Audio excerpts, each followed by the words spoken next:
I'm sure I'm not the only young musician out there whose first introduction to the Stratocaster style guitar was not by the hands of Jimi Hendrix, Stevie Ray Vaughan, Eric Clapton, David Gilmour, and thousands of others, but was actually by the hands of John Mayer. Hi guys, I'm Cameron, and today I'm going to give you my 3-month opinion on the PRS Silver Sky SE.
So like many other musician-savvy individuals on the internet and on social media, my feed absolutely blew up back in January and December with the news that John Mayer and Paul Reed Smith would be releasing an SE model to their highly coveted Silver Sky. When the Silver Sky originally released in 2018 with the price tag of $3,299, I knew that this would be way out of my price range and was a dream instrument to have. Growing up listening to John and that Strat sound, I was always chasing that tone that he had, which is why when I heard the news that on January 11th, 2022, that Paul Reed Smith and John Mayer would be releasing the Silver Sky SE, I knew I had to get my hands on it.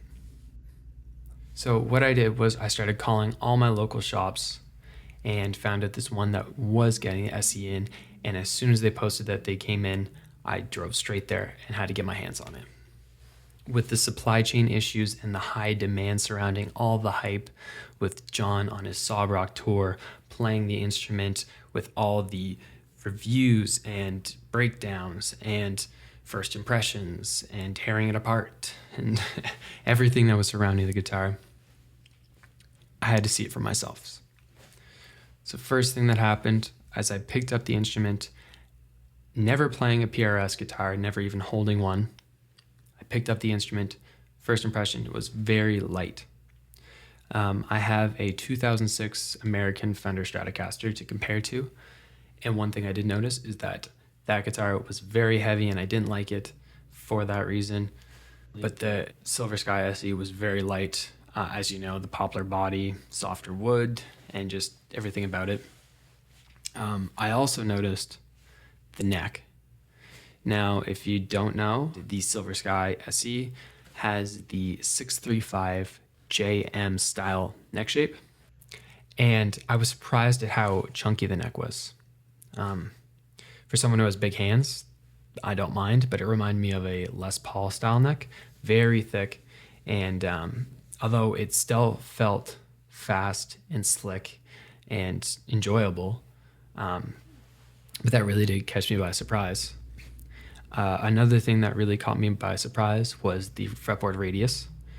John enjoys vintage 60s style Stratocasters, and the Fretboard Radius on those vintage Strats is a 7.25.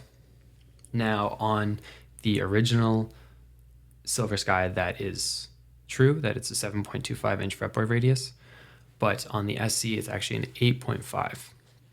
Now this kind of threw me a little bit because I'm used to a very flat fretboard like a Gibson 12 inch fretboard radius, and that really took some getting used to because you can't have the action as low as normal.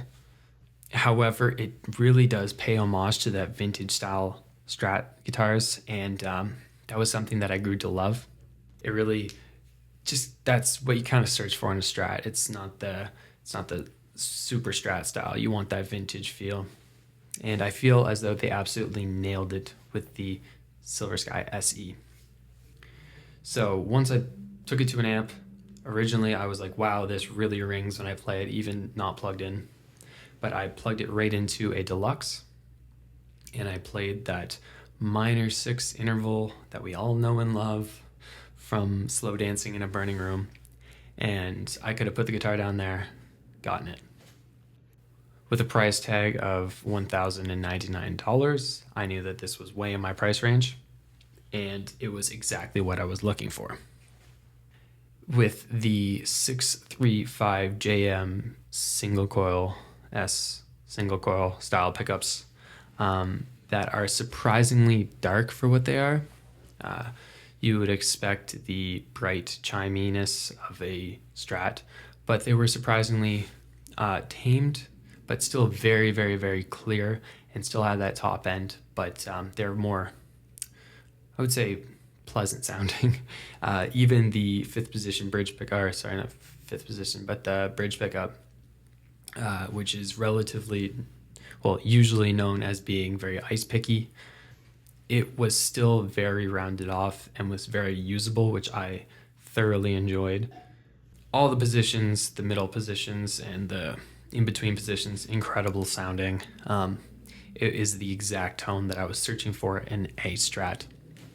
And honestly, I bought into the hype.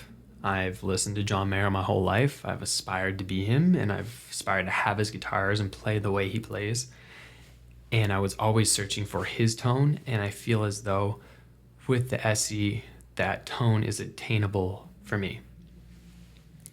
And compared to every other competitive in that market range, price range, there is no better option. I've played many guitars, and that is the PRS guitars, even though these ones are made abroad and not in American factories.